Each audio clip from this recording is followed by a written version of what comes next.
Now we're going to shift gears and look at a very different geological process on Earth, impact cratering. We'll start by looking at the very smallest impactors and work up to larger sizes. The very smallest things hitting Earth are grains of dust thrown off by comets. These dust grains are orbiting the Sun at the same speed as the comet they came from, so when they hit Earth, they can hit our atmosphere at speeds as high as 70 kilometers per second. That's around 100,000 miles per hour. At these speeds, the dust grains vaporize in the upper atmosphere. Before they do, they create a glowing streak in the sky, known as a meteor or shooting star. If you're patient, you can see a meteor on any dark, clear night, though there are some occasions when the odds are much better. Since most meteors come from comets, it's reasonable to expect that along the path of a comet there should be a lot more potential meteors. At certain times of the year, the Earth's orbit takes it across the orbits of specific comets, and when this happens, we get many more meteors in our sky. This is called a meteor shower. During a meteor shower, all of the meteors appear to come from a single point in the sky. This is because they're all following the same comet's orbit, so they're all moving in the same direction. This direction depends on the combination of the motion of the Earth and the meteors. In this time-lapse image, you can see several meteors are originating at a single point in the sky. In general, we name meteor showers after the constellation they originate from. Since this shower appears to be coming from the constellation Leo, it's called the Leonid meteor shower. There are many meteor showers spread out throughout the year. Some last for just a few hours, while others are spread out over several days. There are a few that will often show close to 100 meteors per hour if you're watching from a dark site with no moon up. These include the Perseids in August, the Geminids in December, and the Quadrantids in early January.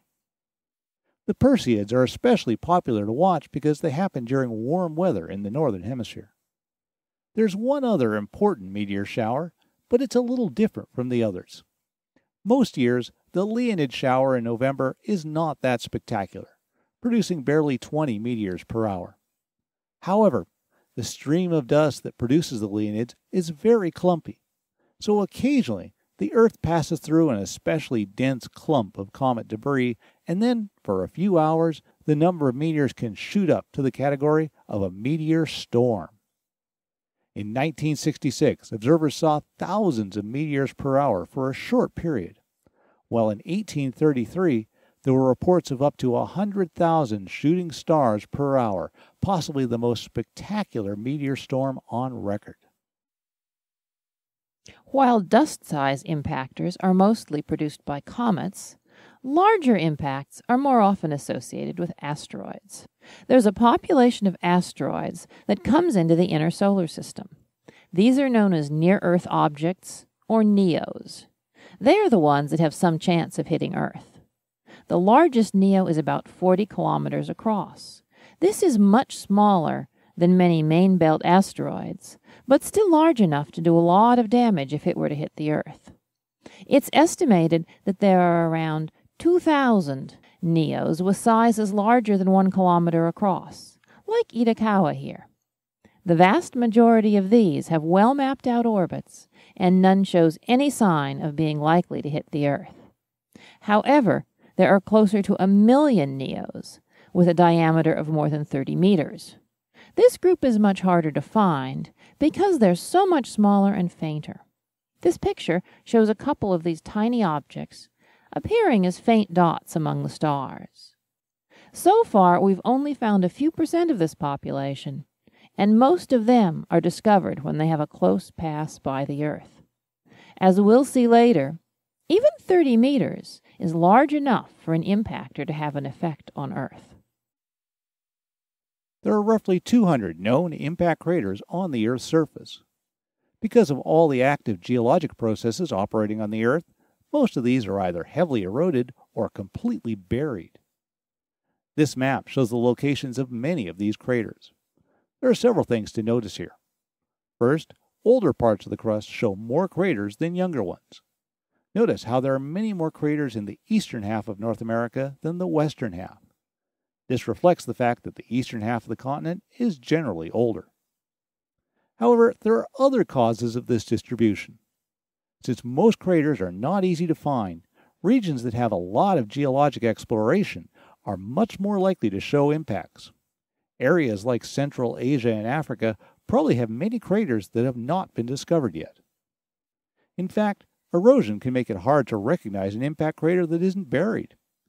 This impact structure in Germany has had a town located right in the middle of it for many centuries, but it was only in the 20th century that anyone realized it was a crater. There are many places in nature where the number of small events is much larger than the number of large events, and impacts fit this pattern. So the question of how often the Earth is hit by something is usually tied to the question of how big an impactor we're talking about. Larger impactors are much rarer than small ones.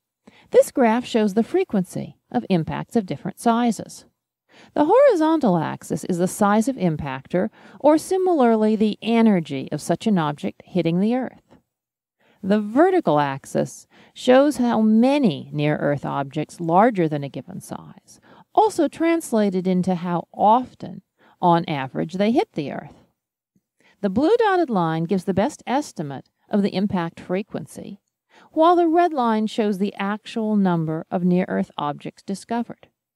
As we've already mentioned, our surveys of small impactors is very incomplete, so the vast majority of these are still undiscovered.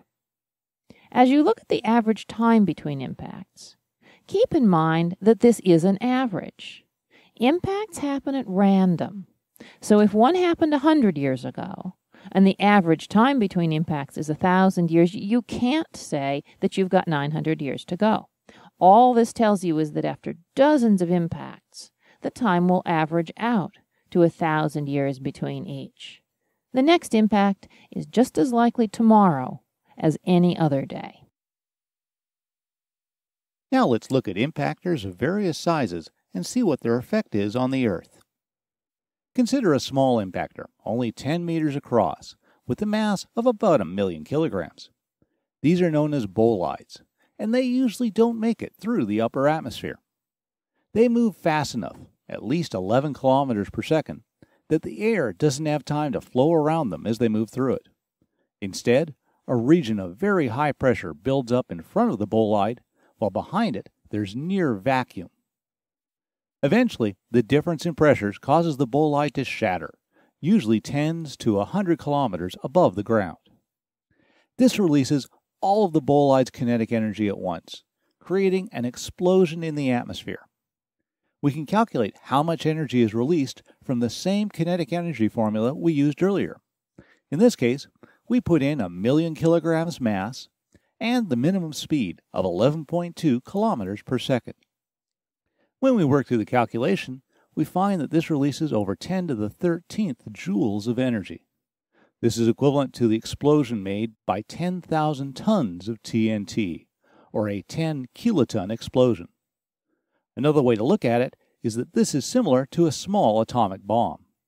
In fact, there may have been cases in recent decades when bolide impacts were first interpreted as atomic tests. However, impactors this size don't really have an effect on the ground, except that some of the pieces hit the Earth and become meteorites.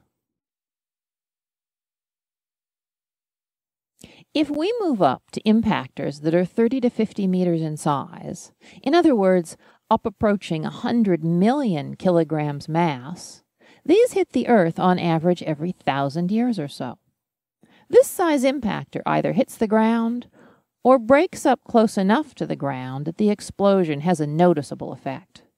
The last such impact occurred in Siberia in 1908 in a region known as Tunguska.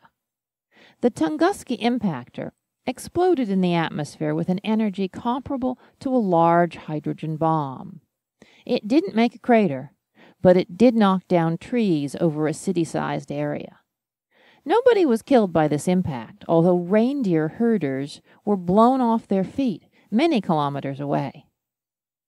An Italian team that studied the region many decades later plotted a map of the damaged area onto a map of the city of Rome, just to give a sense of how big a region was affected. Another impact event of this size was the one that created Meteor Crater in Arizona about 50,000 years ago. This iron impactor was strong enough to reach the ground and created a crater a kilometer across, as well as tossing debris over a much larger region of the desert. Once every few million years, the Earth is hit by something in the 1 to 5 kilometer size range. These large objects are completely unaffected by the atmosphere, so they're able to make craters that are 10 to over 50 kilometers across. Impacts like this are large enough that they can be seen for millions of years, even when they're heavily eroded. This pair of craters in the province of Quebec in Canada is called Clearwater Lakes. In this case, two objects, maybe an asteroid and its moon, hit the Earth at the same time, almost 300 million years ago. The larger crater is 35 kilometers across, and the smaller one is 25 kilometers. When the impacts happen, they probably devastated an area for hundreds of kilometers in every direction. Even after being scraped across with glaciers, we can still see the outlines of the craters. On average, once every 100 million years, the Earth is hit by something in the 10 to 20 kilometer size range. These huge impacts can affect the entire global biosphere. The last such impact happened 65 million years ago, when a nearly 20-kilometer impactor hit what is now the edge of the Yucatan Peninsula in Mexico, near a place called Chicxulub. This crater is now completely buried under later sediment, but it can be detected several ways, including through fine-scale maps of the Earth's gravity field, showing the distortion in the crust caused by the impact. This point in Earth's history was a very important one in the evolution of life. It marks the time when the most recent large mass extinction event happened on Earth at the end of the Cretaceous period. A huge fraction of all of the life on Earth disappeared at this time, most famously the dinosaurs and most other large reptiles.